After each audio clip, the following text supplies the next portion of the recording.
તો અમદાવાદ જિલ્લામાં ભારે વરસાદની અસર હવે ગ્રામ્ય વિસ્તારોમાં પણ ગંભીર બની રહી છે।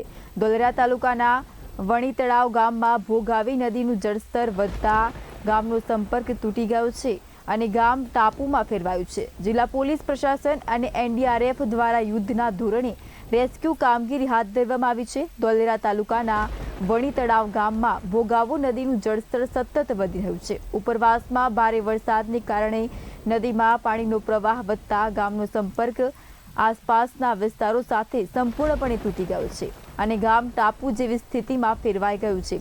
પરિસ્થિતિની ગંભીરતાને ધ્યાનમાં રાખીને અમદાવાદ ગ્રામ્ય પોલીસ તાત્કાલિક એક્શનમાં આવી છે। સ્થાનિક પોલીસ અધિકારીઓ અને જવાનોને સ્થળ પર તૈનાત કરવામાં આવ્યા છે।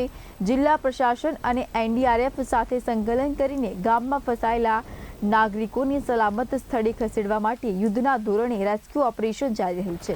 સમગ્ર કામગીરી પર સતત નજર રાખવામાં આવી રહી છે। બીજી તરફ આનંદપુર અને બુરાનપુર ગામ તરફ જતો એપ્રોચ રોડ પણ પાણીમાં ગરકાવ થઈ ગયો છે। ભોગાવો નદીનું પાણી માર્ગ પર ફરી વળતા પોલીસે રસ્તો બંધ કરાવી દીધો છે અને કોઈ પણ વ્યક્તિ પાણીમાંથી પસાર ન થાય તે માટે સતત પેટ્રોલિંગ તથા દેખરેખ રાખી રહી છે। અમદાવાદ ગ્રામ્ય પોલીસે નાગરિકોની અપીલ કરી છે કે બંધ કરાયેલા માર્ગોનો ઉપયોગ ન કરે, નદી અથવા પાણી ભરાયેલા વિસ્તારોમાં જવાનો પ્રયાસ ન કરે અને માત્ર સત્તાવાર માહિતી પર જ વિશ્વાસ રાખે અને પોલીસ તથા જિલ્લા પ્રશાસનની સૂચનાઓનું પાલન કરે।